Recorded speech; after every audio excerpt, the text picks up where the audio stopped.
দীর্ঘদিন অনেকে দেয়নি তো, এটা বুঝে না। যেই মার্কাতে সিল মারবেন ওই মার্কার মাঝখান বরাবর ভাঁজ করবেন। বুঝা আসছে কথা? আপনি যেই সিলটা মারবেন ওই সিলের মাঝখান বরাবর আপনি এটাকে ভাঁজ করে ফেলবেন, সিলের মাঝখান বরাবর। তাহলে এই সিলটা আর কোনো দিকে লাগার সম্ভাবনা নাই। আপনি লম্বাতেও ভাঁজ করতে পারেন, পাশেও করতে পারেন, সিলটা যেন মাঝখানে থাকে। আমি বুঝতে পারছি এই কথা। সিল মারবেন, ওই সিলের মাঝখান বরাবর এটাকে ভাঁজ করবেন, তারপরে যেমনি যতটিকে ভাঁজ করেন এটাকে আপনি ধুতেন। এরপরে আপনার হা এবং না গণভোটের ব্যালট, সেখানে হাটা উপরে আছে, খেয়াল করেন হা কোথায়, না, তাহলে বোঝা সহজ।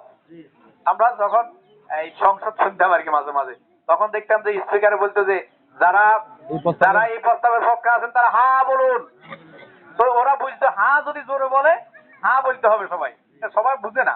যদিও দেশের সংসদ সদস্যরা তো দেখছেন অষ্টম শ্রেণী পাশও আছে, ইন্টারমিডিয়েট 3বার ফেল করা লোক, সেও এখন প্রার্থী। তো এরকম লোক আছে, তো তারা এটা বুঝবে না যে হা কোনটা না কোনটা, এই জন্য স্পিকার বলতেন হা বলুন। তো তারা বুঝতে এটা হা বলতে হবে, তো সবাই হা বলতো। আবার যেটা না পাস করা দরকার, স্পিকার বলতো যে যারা এই প্রস্তাবের বিপক্ষে আছেন তারা না বলুন। না জোরে বললে সবাই বুঝতো যে মনে হয় না বলতে হবে, তো সবাই না বলতো। আবার যদি না বুঝতো তো স্পিকার আবারই প্রস্তাব দিত। তো আমাদের এখানে হাটা কোথায়, উপরে আছে। আপনারা দেখবেন হা উপরে আছে, টিক চিহ্ন দিয়ে দিতে পারবেন, আবার সিল মারতে পারবেন। এবার বুঝে আসছে?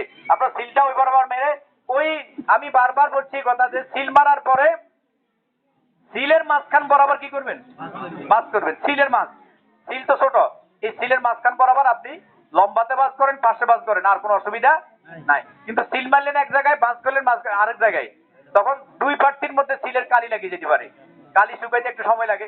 কালি লাগিয়ে গেলে এটা আমরা যারা যারা গণি, এখন তো আমি বা যাচ্ছি না, এর আগে ডিউটি করেছি, যারা গণে তারা দেখে যে দুই জায়গায় সিলের দাগ, তো এরা এটাকে